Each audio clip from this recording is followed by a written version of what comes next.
everybody. I am super excited to kind of share with you how I took these pictures of my son and hopefully inspire and enable you to be able to do the same, maybe with your littles or something else creative that you have planned. So on the blog, I kind of shared how I set up this photo, how I pulled Luke from the distance, or I pulled him away from this heart in the background, which I made, and I kind of shared all that on the blog. So now I'm going to share with you specifically how I edited these photos.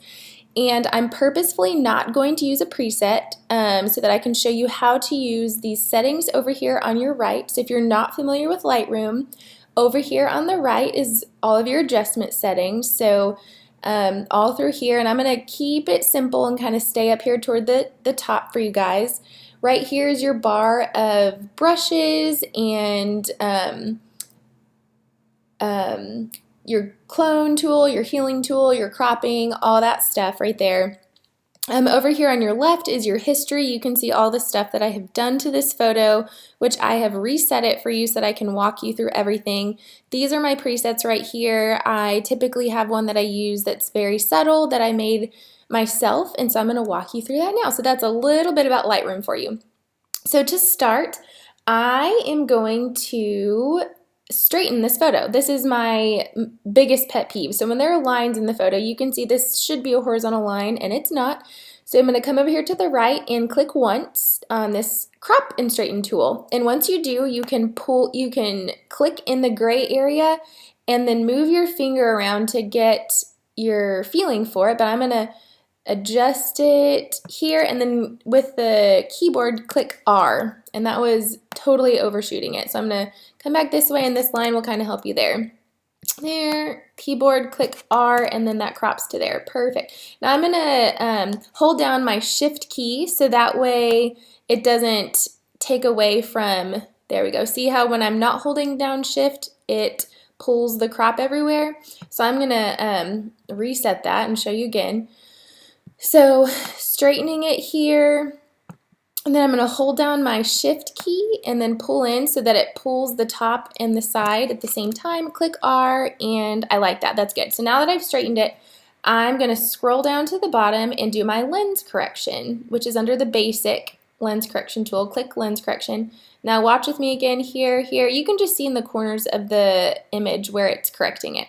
Okay, so corrected it there. I am good now. So this image I shot at an ISO of 1000 with my 50mm. I was at an aperture of 2.0 and a shutter speed of 1/200. I didn't want to go any lower than 1/200 because this little guy's on the move. I really didn't want to go lower than 2.0 just because he's on the move and my margin of error is pretty low already with 2.0, so I stayed around there. I could have bumped my ISO higher, but I didn't, and so in Lightroom, because I shot in RAW instead of a JPEG, I can adjust. And so what you want to do is with your cursor, click one time on exposure, and then it says, I'll show it again, modify exposure with plus and minus keys. So on your keyboard, you can keep hitting the plus sign, keep hitting the plus sign, and I'm going to brighten my image that way. You see how much brighter it is? And right down here, it'll show you your before and after. That's a huge difference. So that's one thing that when you shoot in RAW, that's one thing that it's very helpful for, is it allows you to edit and pull colors and light and highlights and shadows so much easier than a JPEG image. So there's that there. I feel like this image is a bit warm and it has some yellow and orange tones to it. And so I'm going to use my temperature and pull those out a little bit. I'm going to keep pulling until I kind of can tell that. There we go. I can tell that, well, it's a little bit too, there we go.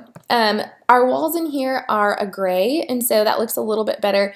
The warm tones are coming from basically all of the leather and wooden floors in here. So there's that, and I'm going to come down here to this split toning because this is where I like to add in a little bit of warmth right here.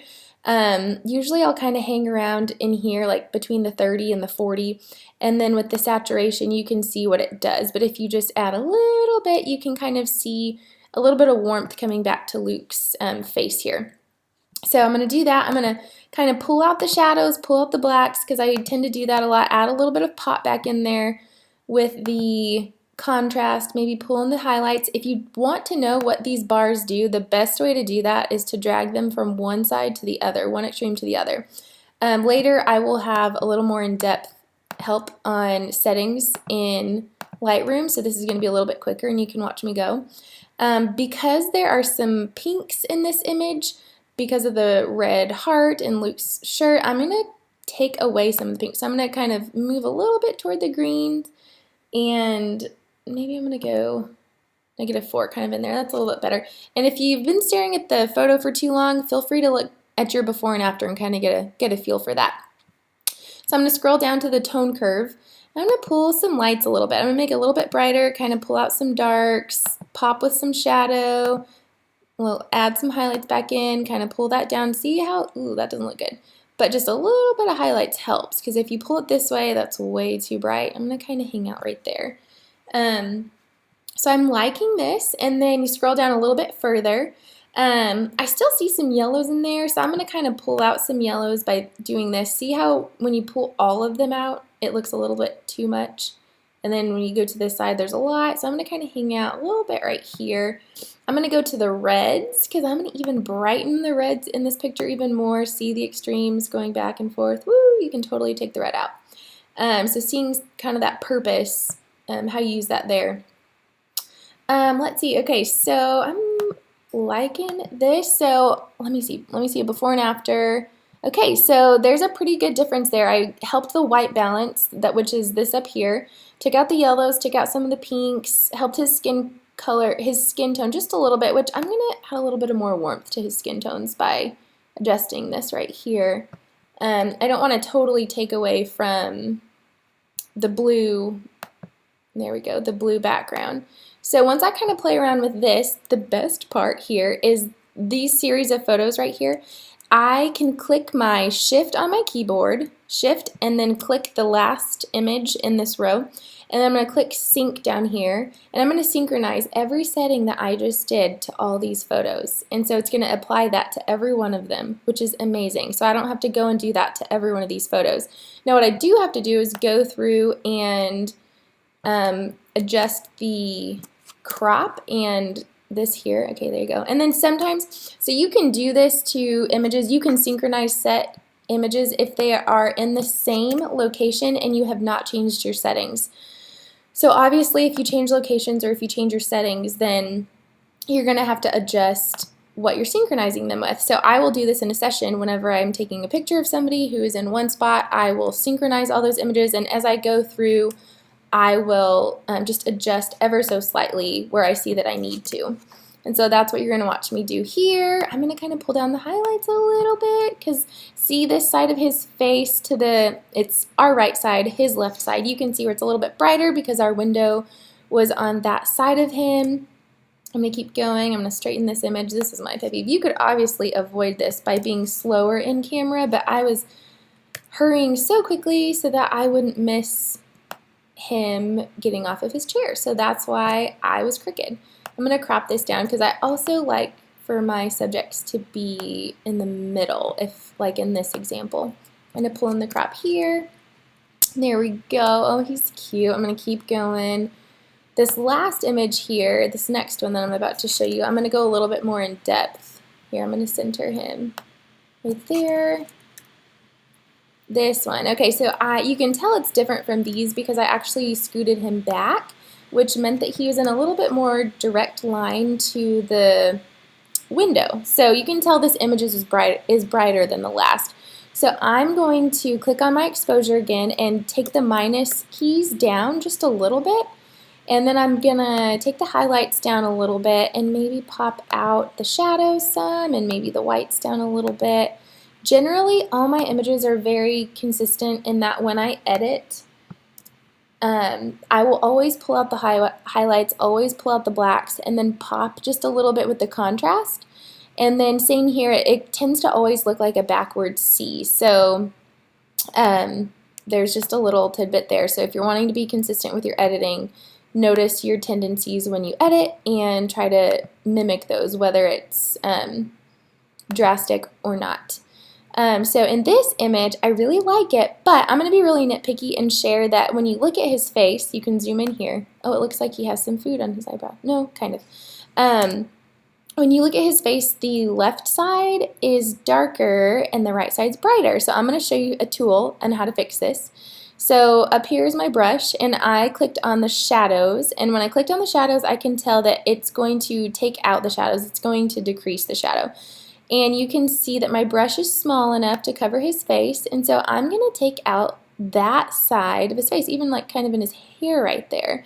Take out that shadow, and that helps. I like that. And then I'm going to click New. I click on a new brush, and you can see my dot right there. That means that brush is there. And I'm going to click on Effect, and I'm going to click on Highlights, because that bright side of his face means that the highlights are really bright. So I want to take that out. So I click on Highlights, and then you can see here that it shows me that the highlights, it's going to decrease it. And I can adjust this right here as well. So I'm going to maybe have it like right there, -52. And I'm going to do that to this side of his face. And you can tell it's kind of bringing back a little bit of that detail to his face. And it's not quite as bright. It's helpful there. So zooming in, you can tell it looks a little bit better. I mean, it's still brighter, but I like it. I like it a lot for me. And so I'm going to make sure this edit is how I want it to be. Maybe add a little bit of pop there. Pull this out here, a little bit brighter red. I'm going to show you the before and after. Do you see that difference there? This seemingly kind of darker image can be brightened really easily because I shot in RAW and then I used Lightroom to add some brightness and correct the white balance. Which, if you're shooting inside a lot, I'm sure that you've noticed that there can be a lot of warmth in your images, and that's going to be either from what's around it, the wooden floors, the wooden dressers, or even the lights that you have on. So if you're able, turn lights off that have a yellow hue to them, a warmth to them, which I did, so that wasn't contributing, and just try to use natural light coming in from the window, because that will help with your white balance. But to fix your white balance afterwards, this temp and tint will help you much. And then adding a little bit of warmth back if you want to is great in this split toning here. That's what I use it for. And then detail, and these are just kind of going into more detail here. I'm not going to totally touch on this. I might in a different post. So these are all the different settings in Lightroom, and now I'm going to show you how to export, because that's obviously very important. So I want to export these photos right here. So again, I'm going to click Shift, highlight all these images. I'm going to go up to File, and then Export. And then I have a preset. Well, actually, I'm going to do my print. So if you want to export for print, so to a size that you'd be able to print, this is a preset that I have made. And so I made all these adjustments on this side, and then I clicked Add over here, and this is what I labeled it. And so that way you can already have basically kind of a preset for how you want to export. So I'm telling it where it's exporting to, and I'm telling it to export to a specific folder on well, actually I'm not going to do my desktop. I'm going to choose my external hard drive, and I'm going to click New Folder, and I'm going to say Luke Lightroom Valentines, and I'm going to put Print. And I'm going to say Choose, and it's going to put in a subfolder, and I'm going to say For Editing Demo. And then if I want to rename all of these, and you cannot have spaces. If I want to rename the file, then I can say Custom Name, Luke, so cute. And so this is the important part here. So your file settings, you want it to be JPEG, you want your quality to be 100, your color space, this is what you want it to be. You do not want to resize to fit, and you want your resolution at 300. So this is an important thing if you're wanting to print your images. That's what you want it to export as, so that your quality is high enough for you to blow up the image if you want. So there you see it up here on the left, it's exporting these files, and so you told it exactly where to export. So if I were to go to my external hard drive here, I would see it uploading right here. You can see, so that's important right here. I hope this was helpful. It might have been a little longer than I thought, but let me know if you have any questions, and have so much fun taking sweet pictures of your little ones or whatever fun projects you have going on. Hope it was helpful. I will talk